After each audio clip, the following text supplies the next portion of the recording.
पुनर्बार मंडापड़ा मंडली तरफ आपण प्रत्येक को प्रभु जीशु ख्रीष्ट मधुर नाम मोर प्रेम नमस्कार। दीर्घ 3 मास हम आमने प्रभु मंदिर को जापारूँ कि प्रभु मंदिर में बसी प्रभु उपासना करूँ। तथापि मोर आशा मोर प्रार्थना मोर विश्वास आपण मैंने निश्चित भाव सुस्थ सबल थे। गत किछि दिन तले मंडलीर केतक प्राचीन मानक प्रभु तांको कोल को नहीं जाइछंती आमे समस्त भला भाव जानिछु। आशीष महांती एवं तापर परे प्रभुंकर दास आचार्य सत्यरंजन माझी को प्रभु तांको कोल को नहीं जाइछंती। आमे तांकर शोक संतप्त परिवार पाई प्रार्थना करूछु, प्रार्थना मध्य करूथबा। तेबे आसंतु आमने एई समय गोटे गीत सुनिबा।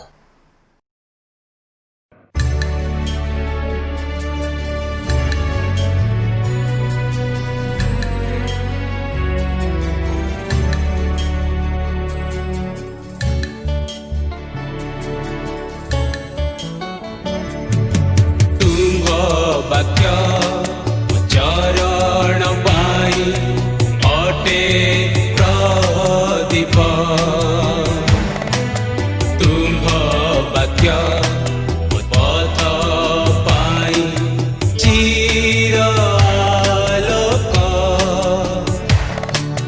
तुम्भ वाक्य मो आत्मा पाई जीवन दायक तुम्भ वाक्य जीवन पाई पथ प्रदर्शक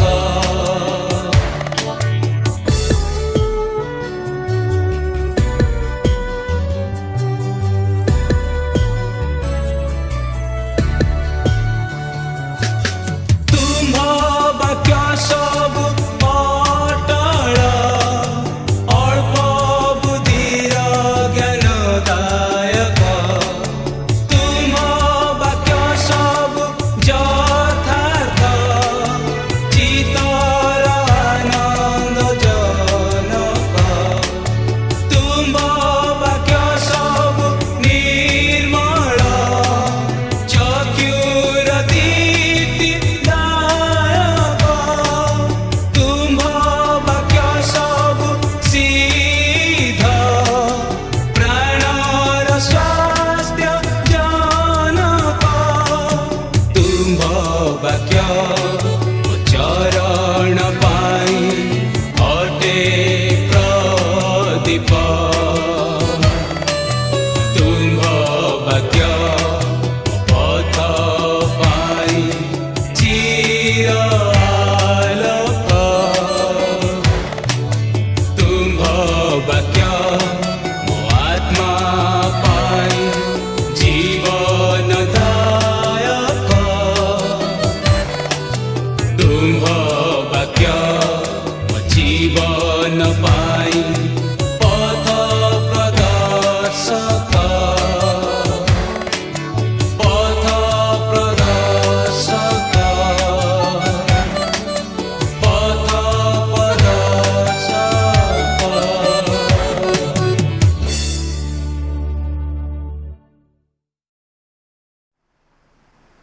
वर्तमान आमे जो शास्त्र अंश पाठ करिबा ता आपण माने पाई परिबे पवित्र धर्मशास्त्र बाइबल रु हितोपदेश तार 13 अध्याय एवं आमे तार 13 पद पाठ करिबा। एठारे एक प्रकार लिखा अछि, जेउ लोक परमेश्वर को वाक्य तुच्छ करे से आपणा उपरको विनाश आणे, मात्र जे आज्ञा को भय करे से पुरस्कार प्राप्त हेबो। प्रभु ए वाक्य पठन द्वारा और श्रवण द्वारा आम समस्त को आशीर्वाद करन। आमेन। आसंत हमने वाक्य पाए संक्षेप में प्रार्थना करिबा।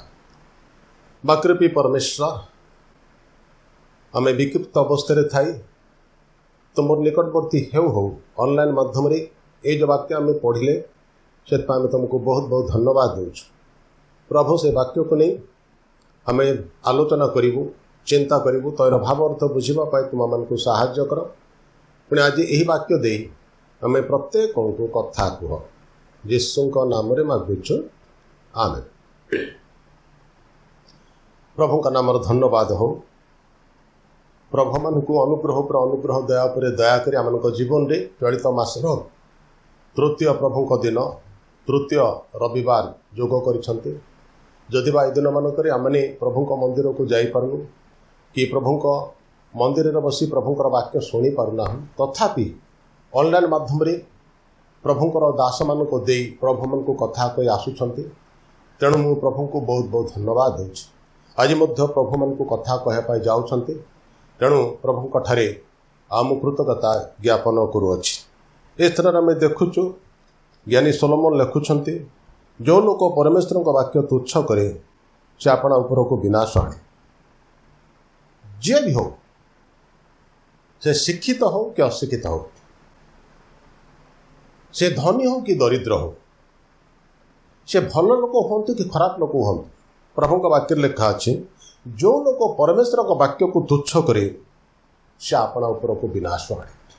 मोर प्रिय माने आम जिते पवित्र धर्मशास्त्र बाइबल पाठ करूँ एमती अनेक लोक अच्छा जो मैंने कि प्रभु का वाक्य को तुच्छ करी पालन करना एवं से माने विनष्ट होती मध्य किछि लोक कथा आज आम टिके आलोचना करिबा। प्रथमे मु आपण मान दृष्टि आकर्षण करी सृष्टिर प्रथम मनुष्य आदम एवं तांकर भार्या हवा कथा आमे समस्ते एक कथा भल भाव जानिछु प्रभु परमेश्वर आदम को अपना सादृश एवं प्रतिमूर्ति रे तैयारी करथिले जहाँकि आदि पुस्तक 1 पर्व तार 26 और 27 पद आम देखुचु जो प्रभु से तैयारी करुछंती नासिकार अंधर फुंक दे प्राणवायु प्रवेश कराइले जद्वारा कि से जीवित प्राणी हेले तापरे प्रभु से मनुष्य को नहीं एदन उद्यान रे रखिले एवं से गोटे आज्ञा देले जे तुम उद्यान समस्त वृक्षर फल स्वच्छंद भोजन कर मात्र सत ज्ञानदायक वृक्षर फल भोजन करिब नाही जेहेतु जो दिन ताहा खाइब से दिन नितांत मरिब जहाँकि आदि पुस्तक 2 पर्व तार 16 और 17 पदरे लेखा अछि। एदन उद्यान रे विभिन्न प्रकार फल वृक्ष थिला प्रभु से स्वाधीनता देइथिले कहिले जे उद्यान समस्त वृक्षर फल तमे रुचि अनुसार निजर स्वच्छंद अनुसार तुम भोजन कर किंतु सत ज्ञानदायक वृक्षर फल भोजन करिब नाही। प्रभुंकर निर्देश मानी आदम हवा अनेक दिन पर्यंत आ निजर निजर रुचि अनुसार विभिन्न प्रकार फल से खाऊले केबे मध्य से प्रभु निषेध करथिबा वृक्षर फल खाइबा इच्छा करनथिले किंतु एक कथा आम समस्त भल भाव जानू शैतान बहुत चालाक से ईश्वरंकर योजना को भंडूर करने ईश्वरंकर योजना को पंड करने से कौन कला सर्प माध्यम रे नारी पाख को गला से कहीं नर पाख को गला नहीं ना आम शुणीचु नारी अबला एवं से दुर्बला नुह पुरुषर हृदय जो प्रकार शक्त एवं टाण नारीर हृदय से प्रकार शक्त और टाण नुह कौन से गोटे दुख बा कौन से गोटे समस्या जदि आसूची आने कांदी पकेबे जदि क्या घरे विपद पड़गला आने जाऊ जाऊ जदि कौन से गोटे एक्सीडेंट देखिले से मैंने कांदी पकेबे कारण से हृदय अति कोमल अटे पुरुष परि शक्त नुह पुरुष परि टाण नुह शैतान एक कथा भल भाव जानी तेणु ईश्वरकर योजना को भंडूर करने से नर पाख को न जाइकी सर्प माध्यम नारी पाख को गला एवं से कहूँ आगो एक सत्य उद्यान कौन से वृक्षर फल खाइबा परमेश्वर तुमको निषेध करते नारी सर्प को कहूँ आम उद्यान समस्त वृक्षर फल खाईपार केवल उद्यान मध्यस्थित वृक्षर फल विषय परमेश्वर कही तुमने ता खाइब ना और छुईब ना ताहा कले मरिब किंतु से समय सर्प नारी को कहूँ तुमने कौन से रूपे मरिब ना बरंच परमेश्वर जानते तुमने जो दिन ताहा खाइब से दिन तुमकर चक्षु प्रसन्न हम तेरे तुमने परमेश्वर परि भल आ मंदर ज्ञान पाइब। तापर आदि 3 पर्व 6 पद लेखा अच्छी एथिरे नारी से वृक्ष को सुखाद्यर उत्पादक ओ नयनर लोभजनक ज्ञान देवा निमित्त बांछनीय देखी तयरू फल तोली खाइले पुणी आपण संगस्त स्वामी को दियंते से खाइले ଯେତେବେଳେ ଉଭୟେ ପ୍ରଭୁ ନିଷେଧ କରିଥିବା ଫଳ ଖାଇଲେ ଆମେ ଦେଖୁଛୁ ପରବର୍ତ୍ତୀ ପଦମାନଙ୍କରେ ଲେଖା ଅଛି ସେମାନଙ୍କର ଚକ୍ଷୁ ପ୍ରସନ୍ନ ହେଲା, ଯଦ୍ୱାରା କି ସେମାନେ ନିଜ ନିଜର ଉଲ୍ଲଙ୍ଗତାର ବୋଧ ପାଇଲେ ଏବଂ ସେମାନେ ଡିମ୍ବିରି ଗଛର ପତ୍ର ସିଇକି ଘାଗରା ବନେଇଲେ। ଯେତେବେଳେ ସନ୍ଧ୍ୟା ହେଲା ପ୍ରଭୁ ପରମେଶ୍ୱର ସନ୍ଧ୍ୟା ସମୟର ଉଦ୍ୟାନକୁ ଯେତେବେଳେ ଆସୁଛନ୍ତି ପ୍ରଭୁଙ୍କର ରବ ଶୁଣିକି ଆଦମ ଆଉ ହବା ଆଉ ସେମାନେ ପ୍ରଭୁଙ୍କ ଠାରୁ ଆଉ ସେମାନେ ଲୁଚୁଛନ୍ତି, ପ୍ରଭୁଙ୍କ ଛାମୁରୁ ସେମାନେ ବିଭିନ୍ନ ବୃକ୍ଷ ମୂଳେ ଯାଇକି ଲୁଚୁଛନ୍ତି। ପ୍ରଭୁ ଯେତେବେଳେ ଆଦମଙ୍କୁ ଦେଖିପାରିଲେ ନାହିଁ ସେହି ସମୟରେ ପ୍ରଭୁ ଆଦମକୁ ଡାକି ପଚାରିଲେ ତୁମେ କେଉଁଠାରେ?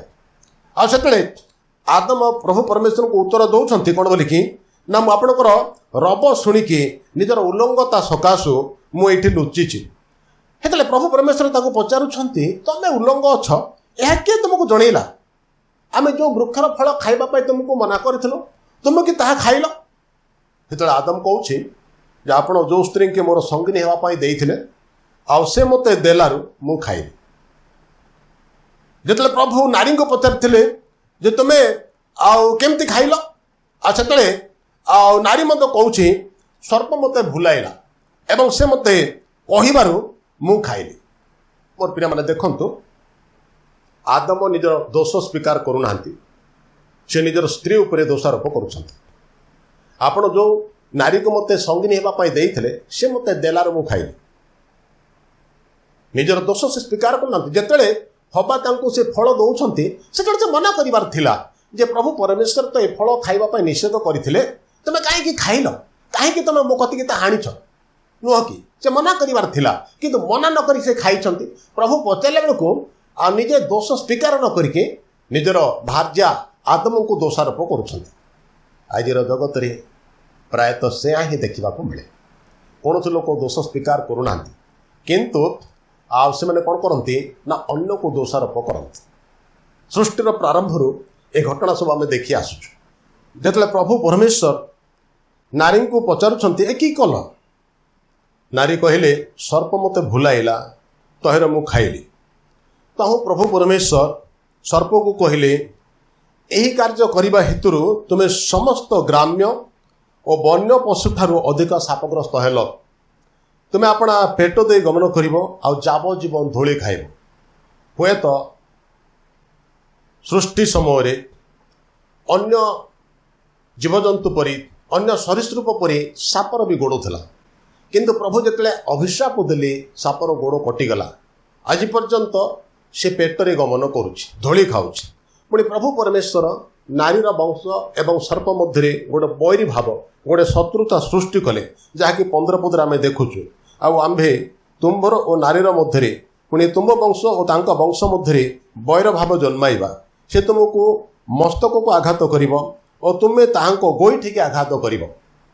ମୋର ପ୍ରିୟମାନେ, ସେ ତୁମର ମସ୍ତକକୁ ଆଘାତ କରିବ ଏବଂ ତୁମେ ତାର ଗୋଇଠିକି ଆଘାତ କରିବ। ଏଇଟା ଗୋଟେ ଗୁରୁତ୍ୱପୂର୍ଣ୍ଣ କଥା କିନ୍ତୁ ଏହାକୁ ମୁଁ ଆଲୋଚନା କରୁନାହିଁ।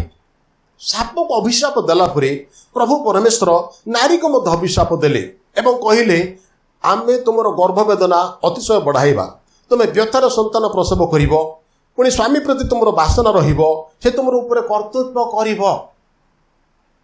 ଦେଖନ୍ତୁ ମୋର ପ୍ରିୟମାନେ, ଯେତେବେଳେ ସେମାନେ ନିଷେଧ କରାଯାଇଥିବା ଫଳ ଖାଇଲେ, ପ୍ରଭୁଙ୍କ ବାକ୍ୟର ଅବାଧ୍ୟ ହେଲେ, ପ୍ରଭୁ ନାରୀକୁ ମଧ୍ୟ ଅଭିଶାପ ଦେଲେ।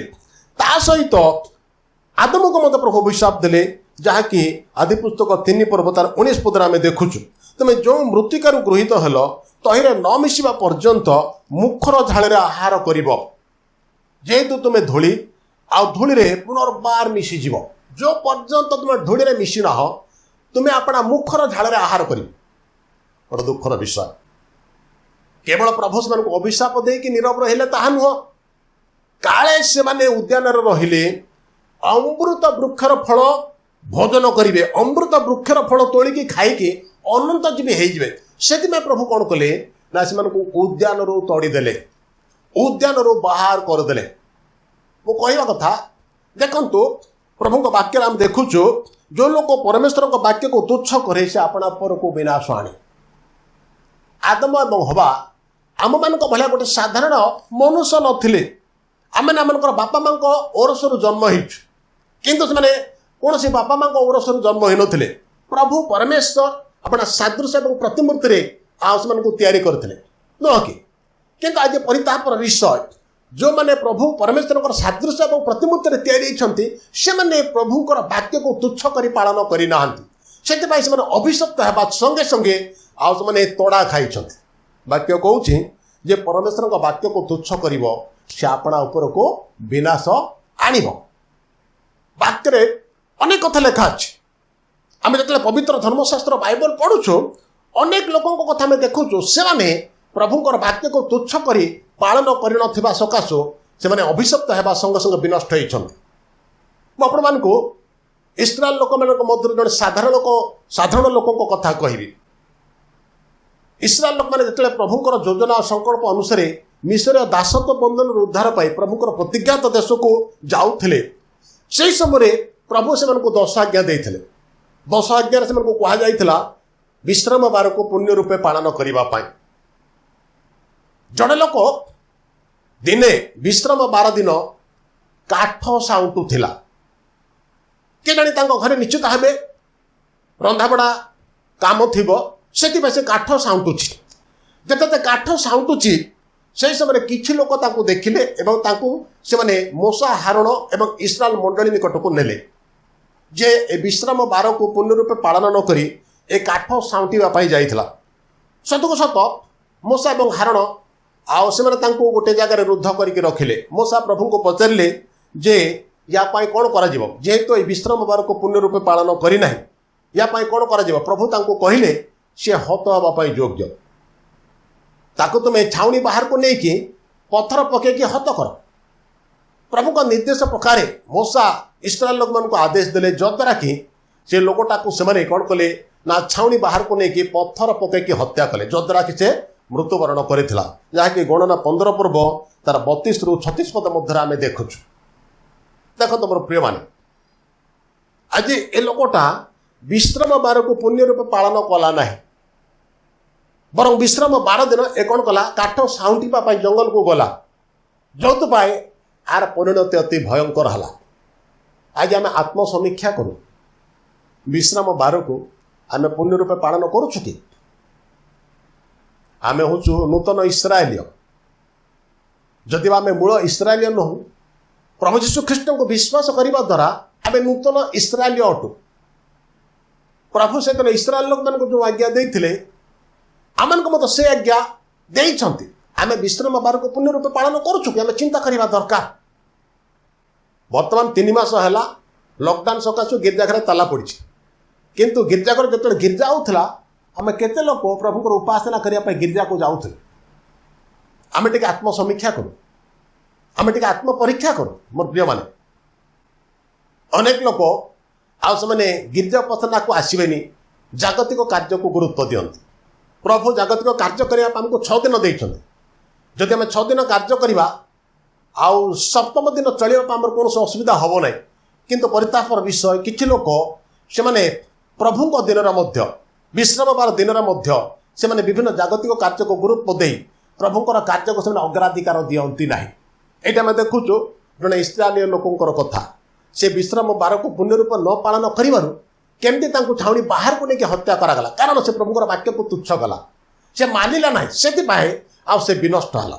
ତେଣୁ ପ୍ରଭୁମାନଙ୍କୁ ଏହା କହିବା ପାଇଁ ଚାହାନ୍ତି ଯେ ଆମେ ମଧ୍ୟ ଯଦି ପ୍ରଭୁଙ୍କର ବାକ୍ୟକୁ ତୁଚ୍ଛ କରିବା, ମାନିବା ନାହିଁ, ତାହେଲେ ଆମେ ମଧ୍ୟ ସେମାନଙ୍କ ପରି ବିନଷ୍ଟ ହେବା। ତେବେ ମୋର ପ୍ରିୟମାନେ, ଆଉ ଜଣେ ରାଜାଙ୍କ କଥା ମୁଁ ଆପଣମାନଙ୍କୁ କହିବି। ସେ କେମିତି ପ୍ରଭୁଙ୍କର ବାକ୍ୟକୁ ତୁଚ୍ଛ କରି ପାଳନ ନ କରି ନିଜେ ବିନଷ୍ଟ ହୋଇଥିଲା, ସେଇଟା ମଧ୍ୟ ଆମେ ଟିକେ ଚିନ୍ତା କରିବା। ଦେଖନ୍ତୁ, ଆମେ ସମସ୍ତେ ଭଲ ଭାବେ ଜାଣୁ ଇସ୍ରାଏଲ ଲୋକମାନଙ୍କର ପ୍ରଥମ ରାଜା କିଏ? ସାଉଲ। ଯେତେବେଳେ ସାମୁଏଲକୁ ଇସ୍ରାଏଲ ଲୋକମାନେ ରାଜା ମାଗିଲେ, ପ୍ରଭୁଙ୍କର ସଂକଳ୍ପ, ପ୍ରଭୁଙ୍କର ଯୋଜନା ଅନୁସାରେ କିସ୍ର ପୁତ୍ର ସାଉଲଙ୍କୁ ସାମୁଏଲ ରାଜା ଭାବେ ଅଭିଷେକ କଲେ। ଇସ୍ରାଏଲ ଲୋକମାନଙ୍କର ପ୍ରଥମ ରାଜା ହେଲେ ସାଉଲ। ପ୍ରଭୁ ସାମୁଏଲଙ୍କ ମାଧ୍ୟମରେ ସାଉଲଙ୍କୁ ଏକଥା କହିଲେ, ତୁମେ ଅମାଲିକୀୟ ଲୋକମାନଙ୍କ ପାଖକୁ ଯାଅ ଏବଂ ସେମାନଙ୍କର ସର୍ବସ୍ୱ ବର୍ଜିତ ରୂପେ ବିନାଶ କର। ସେମାନଙ୍କୁ ଦୟା କର ନାହିଁ, ମାତ୍ର ପୁରୁଷ ଠାରୁ ସ୍ତ୍ରୀ ପର୍ଯ୍ୟନ୍ତ, ବାଳକ ଠାରୁ ସ୍ତନ୍ୟପାୟୀ ଶିଶୁ ପର୍ଯ୍ୟନ୍ତ, ଗୋରୁ ଠାରୁ ମେଷ ପର୍ଯ୍ୟନ୍ତ, ଓଟ ଠାରୁ ଗଧ ପର୍ଯ୍ୟନ୍ତ ସମସ୍ତଙ୍କୁ ବଦ୍ଧ କର। ଗୋଟେ ସ୍ତନ୍ୟପାୟୀ ଶିଶୁ, ଯେଉଁ ପିଲା माँ क्षीर खाऊे ता प्रति मध्य तुम दया देखाओ ना ताको मध्य तुम हत्या कर। प्रभु समस्त को वर्जित रूपे विनाश करने साउल राजा को सामुएल भविष्य वक्ता द्वारा आदेश देते।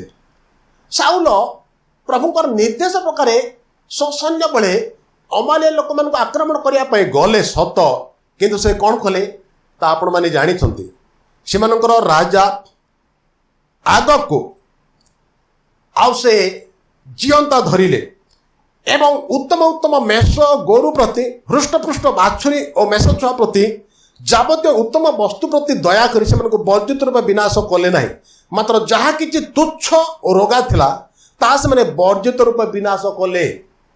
प्रभु समस्त विषय को वर्जित रूप विनाश करने सामुएल का माध्यम साउल को आज्ञा देते आउ तुच्छ एवं रोगा पशु पशु मान को वर्जित रूप विनाश कले से राजा अगा को एवं आउ से मध्य उत्तम उत्तम मेष गोरु हृष्टपृष्ट बाछुरी मेष छुआ प्रति पुणी जावतीय वस्तु प्रति से लोभासक्त हो नहीं आसिले। संध्या समय प्रभु सामुएल को कथा कहले जे आमे साउल को राजा करके दुख प्रकाश करुचु कारण से आम ठार विमुख होइछि आउ से आमर वाक्य सफल करना जहाँकि आम प्रथम समय 15 पर्व पढ़िले आम स्पष्ट भाव देखिपुँ आम साउल को राजा करके दुख करुचु कारण से आम ठार विमुख होइछि आमर वाक्य से मानुनी कि पालन करूनी। जो प्रभु सामुएल के कथा कहले सामुएल क्रोध कले साउल प्रति क्रोध कले सत कथा किंतु राति सारा साउल से कांदिले कारण साउल को से अतिशय स्नेह करुले निज हाथ में मस्तक उपर तेल ढालिकी इस्राएल लोक मानकर प्रथम राजा भावे साउल को से अभिषेक करते तेणु प्रभु ठारू विषय शुणिकी आउ से राति सारा कांदी जो से सकाळे माने साक्षात करने जाऊँ से समय साउल को मध्य कथा कहगला जे सामुएल तुमको साक्षात करने आसुँच साउल बाहर को बाहर की सामुएल को साक्षात करने जाकि कहते तुम्हें सदाप्रभुकर आशीर्वादर पात्र मु सदाप्रभुकर वाक्य सफल करिअछि तुम्हें जो प्रकार आज्ञा मत देइथिलो जहाँ कहिथिलो मु ताहा अक्षर अक्षरे सफल करिअछि किंतु से समय सामुएल कहते तेबे मो कर्णरे जे मेषरब हेउछि एई जे गोरु शब्द होउछि एथर अर्थ कौन मो कानरे माने गोरु मानकर शब्द पड़ुछि मेष मानकर शब्द पड़ुछि एटा कौन तमे कि गोरु एवं मेष सब को लेकिन आसीच से कहले हाँ आपण सदाप्रभु परमेश्वर को उद्देश्य बलिदान करने आम आणीचु सामुएल कहले प्रभु के तुमको कही नथिले समस्त विषय को वर्जित रूप विनाश करने तुमको किसी कही जे बछा बछा उत्तम उत्तम मेष और गोरु को आने बाछुरी मान को आने तुम कहीं एमती कम कल तापर से प्रथम सामुएल 15 पर्वर 22 पदरे सामुएल कहते जेपरी सदाप्रभुकर रव्य शुणवे सेपरी कि होम और बलिदान सदाप्रभुकर संतोष हुए देख शुणा बलिदान ठारू और मनोयोगी हवा मेष मेद ठारू उत्तम।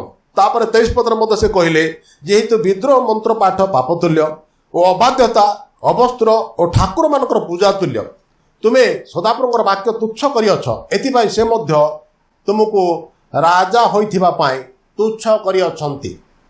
सामुएल जेतले कथा साउल को कहले साउल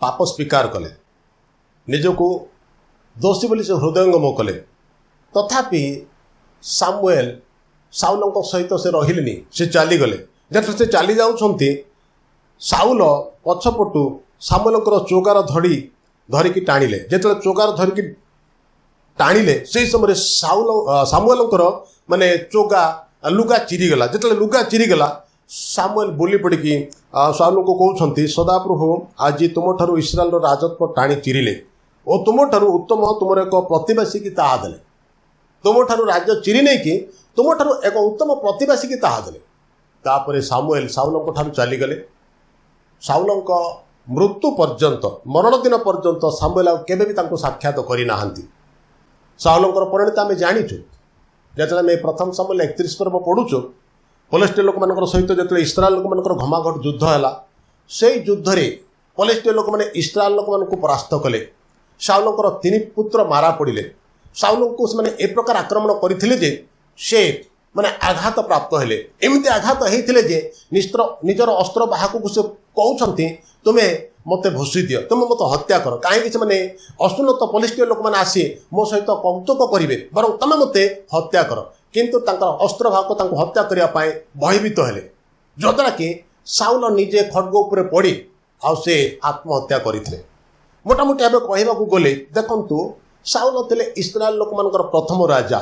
ସାମୁଏଲ ତାଙ୍କୁ ତାଙ୍କ ମସ୍ତକ ଉପରେ ତୈଳ ଢାଳି ଇସ୍ରାଏଲ ଲୋକମାନଙ୍କର ପ୍ରଥମ ରାଜା ଭାବେ ତାଙ୍କୁ ଅଭିଷେକ କରିଥିଲେ। କିନ୍ତୁ ଆଜି ଦୁଃଖର ବିଷୟ, ପ୍ରଭୁଙ୍କର ବାକ୍ୟ ସେ ଗ୍ରହଣ କଲେ ନାହିଁ, ପ୍ରଭୁଙ୍କର ବାକ୍ୟକୁ ସେ ପାଳନ କଲେ ନାହିଁ। ସେଥିପାଇଁ ଆଉ ସେ ମରିବା ସଙ୍ଗେ ସଙ୍ଗେ ତାଙ୍କର ଆଉ 3 ପୁତ୍ର ସେ ଯୁଦ୍ଧରେ ମଲେ। ମୋଟାମୋଟି ଭାବେ ଦେଖନ୍ତୁ, ଗୋଟେ ପରିବାର ପୁରା ପ୍ରଭୁ ଗୋଟେ ପରିବାରକୁ ଇଏ କରିଦେଲେ। କେତେ ଦୁଃଖର ବିଷୟ ଯେ ପ୍ରଭୁଙ୍କର ବାକ୍ୟକୁ ତୁଚ୍ଛ କରିବ, ପ୍ରଭୁ ସାଉଲଙ୍କ ଉପରେ ଆଉ ତାଙ୍କୁ ସେ ପ୍ରକାର ଦଣ୍ଡ ଦେବେ। ତେଣୁ ପ୍ରଭୁ ଯେମାନଙ୍କୁ ଏହା କହିବା ପାଇଁ ଚାହାନ୍ତି, ଯେଉଁ ଲୋକ ପରମେଶ୍ୱରଙ୍କର ବାକ୍ୟକୁ ତୁଚ୍ଛ କରେ ସେ ଆପଣ ଉପରକୁ ବିନାଶ ଆଣେ। ସାଉଲ ପ୍ରଭୁଙ୍କର ବାକ୍ୟକୁ ମାନିଲେ ନାହିଁ, ପ୍ରଭୁଙ୍କର ବାକ୍ୟ ଅନୁସାରେ କର୍ମ କଲା ନାହିଁ, ପ୍ରଭୁ ଯାହା କହିଲେ ତାହା ନ କରିକି ତାର ଓଲଟା କାମ କଲା। ସେଥିପାଇଁ ସେ ମରିବା ସଙ୍ଗେ ସଙ୍ଗେ ଆଉ ତାର 3 ପୁଅ ଯୁଦ୍ଧରେ ମଲେ, ଅର୍ଥାତ୍ ଗୋଟେ ପରିବାର ପୁରା ଉଚ୍ଛିନ୍ନ ହେଇଗଲା। କେତେ ଦୁଃଖର ବିଷୟ। ଆମେ ଯେତେବେଳେ ପ୍ରଭୁଙ୍କର ବାକ୍ୟ ପଢୁଛୁ, ଅନେକ ଲୋକଙ୍କର ଉଦାହରଣ ଅଛି ଯେଉଁମାନେ କି ପ୍ରଭୁଙ୍କର ବାକ୍ୟକୁ ତୁଚ୍ଛ କରି ପାଳନ କରିନାହାନ୍ତି ଏବଂ ସେମାନେ ବିନଷ୍ଟ ହେଇଛନ୍ତି। ଆମେ ଗୋଟେ ରାଜା କଥା ଆଲୋଚନା କରୁଥିଲୁ, ଗୋଟେ ଇସ୍ରାଏଲ ସୈନ୍ୟ କଥା କହିବି। ଆମେ ସମସ୍ତେ କଥା ଭଲ ଭାବେ ଜାଣିଛୁ, ଯେତେବେଳେ ଇସ୍ରାଏଲ ଲୋକମାନେ ଜର୍ଦ୍ଦନ ପାରି ହେଲେ କିଣାନ ଅଧିକାର କରିବା ପାଇଁ, ସେମାନଙ୍କ ନିମନ୍ତେ ଜିରିଓ ନଗର ଗୋଟିଏ ମାନେ ପ୍ରତିବନ୍ଧକ ଥିଲା। କାରଣ ଜିରିଓ ଏ ପ୍ରକାର ଗୋଟେ ନଗର ଥିଲା, ତାର 4 ଚତୁର୍ପଟେ ପାଚେରୀ ଥିଲା, ପାଚେରୀ ବେଷ୍ଟିତ ନଗର ଥିଲା ଏବଂ ସେଠି ମହାବିକ୍ରମଶାଳୀ ଲୋକମାନେ ଥିଲେ। ସେଠି ଅନାକାର ସନ୍ତାନମାନେ ଥିଲେ ଯେଉଁମାନେ କି ଡେଙ୍ଗା ଆଉ ଯୁଦ୍ଧ କରିବାରେ ପାରଙ୍ଗମ। ସେମାନଙ୍କ ସକାଶୁ ଇସ୍ରାଏଲ ଲୋକମାନେ କାନ୍ଦିଥିଲେ, ଇସ୍ରାଏଲ ଲୋକମାନେ ଆଉ ଦୋହଲି ଯାଇଥିଲେ ନୁହଁ କି। ଆଜି ଯେତେବେଳେ ସେମାନେ ଜର୍ଦ୍ଦନ ପାରି ହେଇକି ଯାଉଛନ୍ତି, ସେଇଟା ଜିରିଓ ନଗର, ପାଚେରୀ ବେଷ୍ଟିତ ଜିରିଓ ନଗର ହିଁ ସେମାନଙ୍କ ପାଇଁ ଆଉ ଗୋଟେ ମାନେ ସମସ୍ୟା ଥିଲା, ଗୋଟିଏ ପ୍ରତିବନ୍ଧକ ଥିଲା। କିନ୍ତୁ ପ୍ରଭୁ ଜିହୋଶୁଆଙ୍କୁ କହିଲେ ଯେ ଆମେ ଜିରିଓ ନଗର ଏବଂ ତହିଁର ରାଜା ଓ ମହାବିକ୍ରମଶାଳୀ ଲୋକମାନଙ୍କୁ ତୁମ ହାତରେ ସମର୍ପଣ କଲୁ, ତେଣୁ ତୁମେ ଡରିବାର କୌଣସି ଆବଶ୍ୟକ ନାହିଁ। କିନ୍ତୁ ଯେତେବେଳେ ତୁମେ ନଗର ମଧ୍ୟକୁ ଯାଇକି ଆକ୍ରମଣ କରିବ ଆଉ ସେମାନଙ୍କୁ ଅଧିକାର କରିକି ଆଣିବ, ଆଉ ତୁମେ ସମସ୍ତ ବିଷୟକୁ ବର୍ଜିତ ରୂପେ ବିନାଶ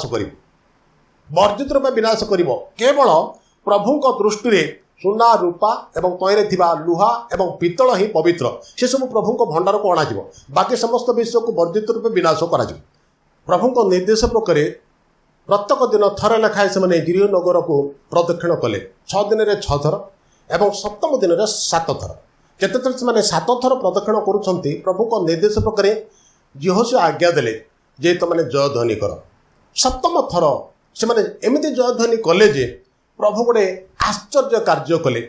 ଯେଉଁ ପାଚେରୀ ପାଇଁ ସେମାନେ ଭୟଭୀତ ଅବସ୍ଥାରେ ଥିଲେ, ସେ ପାଚେରୀ ଭୂମିସାତ ହେଲା ଏବଂ ଇସ୍ରାଏଲ ଲୋକମାନେ ନଗରରେ ପ୍ରବେଶ କଲେ। ରାହାବ ବେଶ୍ୟାଙ୍କୁ ଛାଡ଼ି ଅନ୍ୟ ସମସ୍ତଙ୍କୁ ସେମାନେ ବର୍ଜିତ ରୂପେ ବିନାଶ କରିଥିଲେ।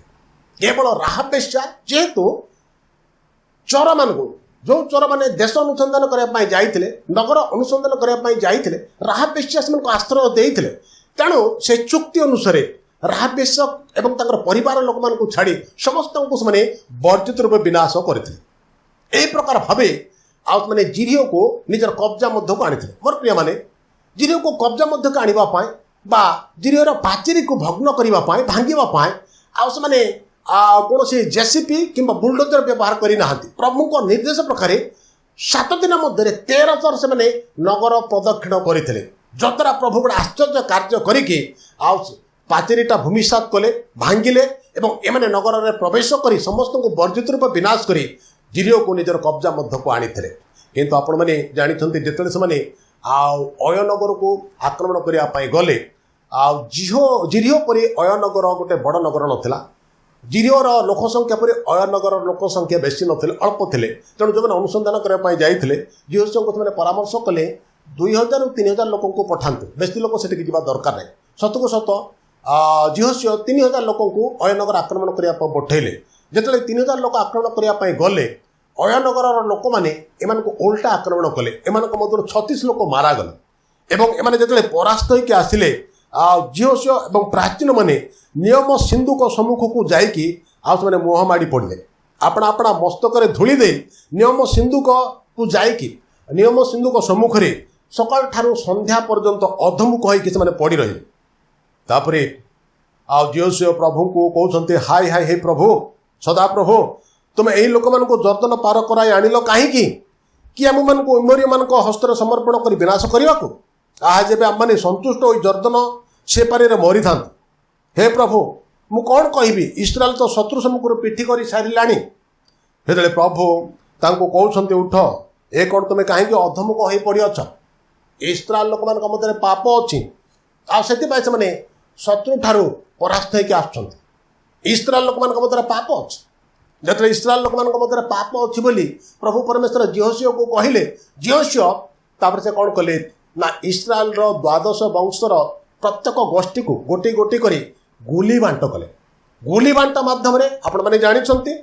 आखन ना आसला प्रत्येक वंश को से गुली बांट मध्यम से चयन करुँच प्रत्येक वंशर प्रत्येक गोष्ठी को प्रत्येक परिवार को से गुली बांट करुँच गुली बांट मध्यम ये आम देखुचु जे आखन ना आसला आखन को जो से डाकिकी पचार सत्य कुह हे तुम्हें कौन करियछ तुम कौन करियछ मोटू कौन कथा तुम लुचाओ ना तुम कौन करियछ ताहा को कारण तुम सकाशु आज इस्राएल शत्रु ठारू परास्त होकर आसी इस्राएल तुम दुख पाच तुम कौन करियछ तुम कुह आखन से कथा कहीदेला सत कथा कहीदेला जो आम दीरनगर आक्रमण करूँ से समय गोटे सुंदर बाबिलीय वस्त्र एवं 200 शकल रूपा एवं 50 शकल परिमित सुना मुद्दा देखी मुझे लोभ कली और नहीं आसिकी मोर तंबू तले मुझे लुचेक रखी से कहला लोक पठेक झील तार तंबू पाखर से गुड़ाक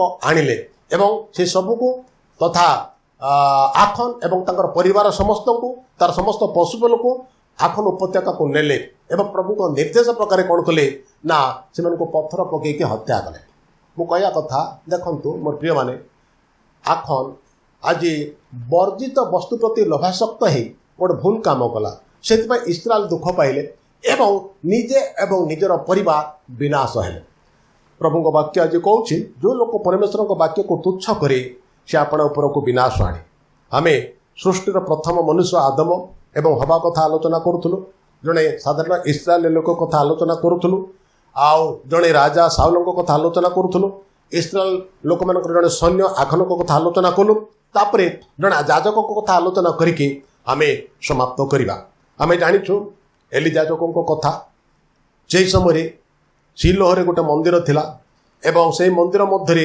नियम सिंधुक रोला एली आउ याजक थिले एली याजक थिले एली इस्राएल लोक मानकर विचार मध्य करुले एलिंकर दुई पुओ थिले हपनी एवं पिनहत आउ से माने मध्य बापा परी याजकीय कार्य करुले जहाँकि प्रथम समय एक पर्व तार 3 पदर लेखा से याजक थिले किंतु जो आम प्रथम समय 2 पर्व तार 12 पद पढ़ुछु से लेखा एलिंकर पुत्र माने पापाधम संतान थिले से माने सदाप्रभु को जानिले ना एलिंकर पिला माने याजक थिले सत किंतु से पापाधम संतान थिले से सदाप्रभु को जानि नथिले सदाप्रभुଙ୍କର परिचय पाई नथिले जदि प्रभु को जानिबा लोक मान न जानिबा लोक माने जदि मंडलीर बड़ बड़ दायित्व नेबे मंडलीर अवस्था कौन आपण माने चिंता कर आज देखंतु ए दिरण जाक याजक बट एमाने प्रभु को जानि नांती सेति विभिन्न प्रकार पाप करूछंती जेतले लोक माने बलिदान करिबा पाए आ सी लोक आसुछंती सेमानकर दास मानकु पठेइके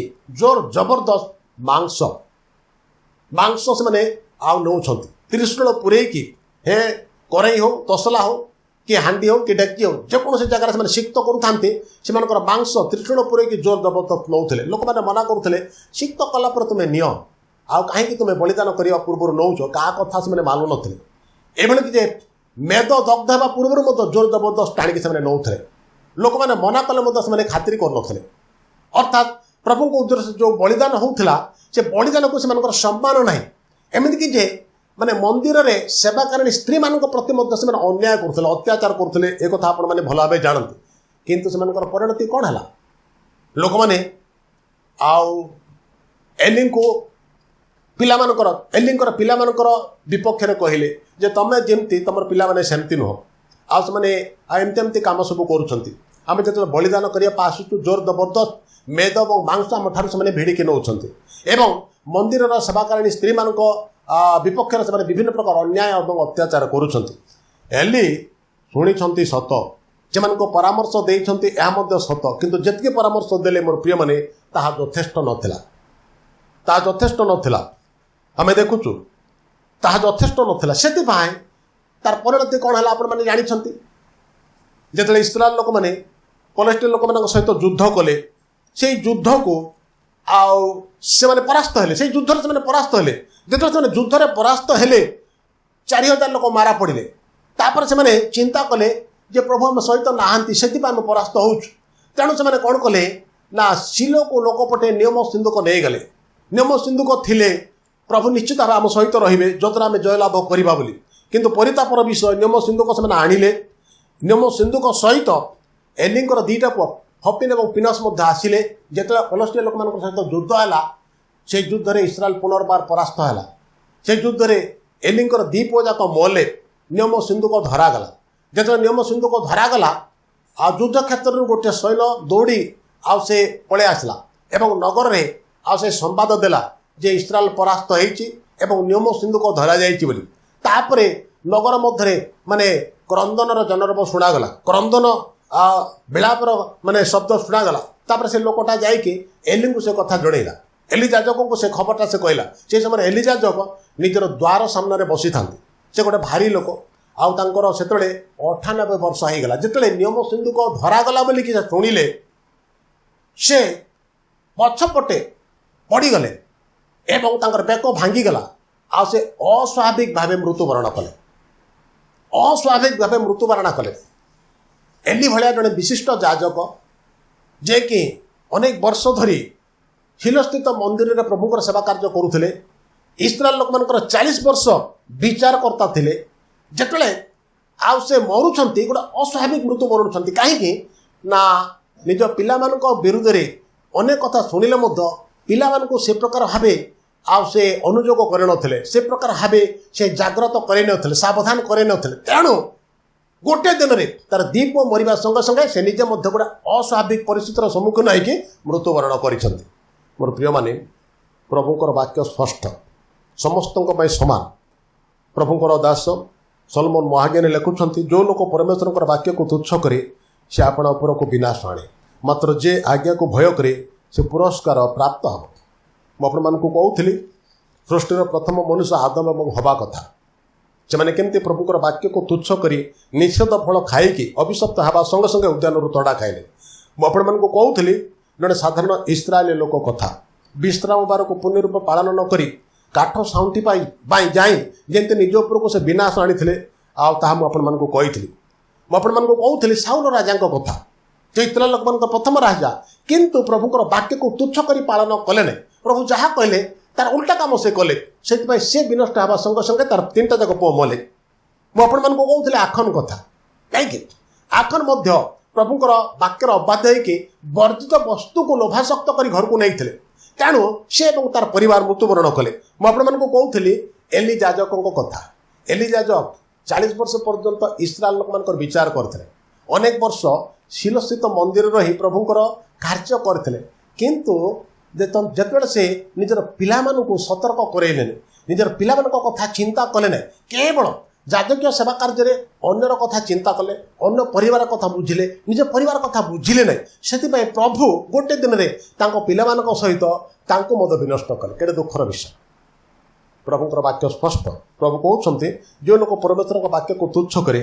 से आपण उपर को विनाश आने मात्र जे आज्ञा को भय करे से पुरस्कार प्राप्त आम अब्राहम कथा जानी आदि 12 पर्व लेखा अच्छे नहीं कि प्रभु कहते तुम अपना देश अपना ज्ञाति कुटुंब अपना पैतृक गृह परित्याग करी आम जो देश को तुमको पठेवा सेठी जाओ आम तुमको आशीर्वाद करवा तुम ठार गोटे महागोष्ठी उत्पन्न करवा जे तुमको आशीर्वाद कर आम आशीर्वाद कर जे तुमको अभिशाप दब आम तो अभिशाप दब तुम द्वारा पृथ्वीर जावतीय लोक आशीर्वाद प्राप्त है प्रभु परमेश्वर को अब्राहम भय करुवा सकाशु प्रभुकर निर्देश प्रकार घर द्वार परिवार को छाड़ी से चलीगले निजर भार्या को लेकिन परिवार को छाड़ी चलीगले से कुआड़े जाऊे से निजे जाणु नथिले किंतु प्रभु सहित रही प्रभु एमती आशीर्वाद कले जे गोटे राजा महाराजा भाया से जीवन यापन कले गोटे राजा महाराजा भाई जीवन यापन कले ताकर अनेक गुड़ाए दास दासी थिले अनेक गुड़ाए सुना गहना थिला अनेक गुड़ाए माने पशुधन थिला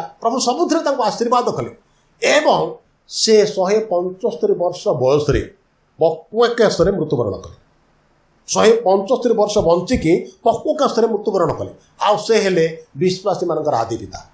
तेणु मोर प्रिय प्रभुंकर लोक माने मोर प्रिय मंडली प्रभु आज मन को यहाँ ही कहवाई चाहती आमे आदम हवांक परी हेबानी आमे साउल राजा परी हेबानी आमे आ से आखन परी हेबानी बरं आमे अब्राहम परी हेबा। अब्राहम जमती प्रभु को भय कले आमे मध्य अधिक अधिक प्रभु को भय करवा। अब्राहम जमती प्रभुंकर वाक्य पालन कर आशीर्वाद पाइथिले आमे मध्य अब्राहम परी प्रभुंकर वाक्य पालन कले प्रभु आमको मध्य आशीर्वाद करिवे। प्रभु छोट वाक्य माध्यम आम प्रत्येक को आशीर्वाद करंतु आमे प्रार्थना करिबा। शेष आशीर्वाद प्रार्थना करी आमे आमनकर उपासना समाप्त करिबा। बात करिबे परमेश्वर जदि आम उपासना गृह बसी तुम वाक्य शुणी पारना आम विक्षिप्त अवस्था थे भी ऑनलाइन माध्यम प्रभु तुम वाक्य द्वारा कथा कहूच से आम तुमको बहुत बहुत धन्यवाद दूँ प्रभु। वाक्य अनुसार आम आदम हवांक परी न हो साउल राजा परी न हो कि आखन परी न हो जे अब्राहम परी हम अधिक तुमको भय करी तुम आज्ञा पालन करी आशीर्वाद प्राप्त हो से प्रभु तुम दयाकर आमको साहाय्य कर।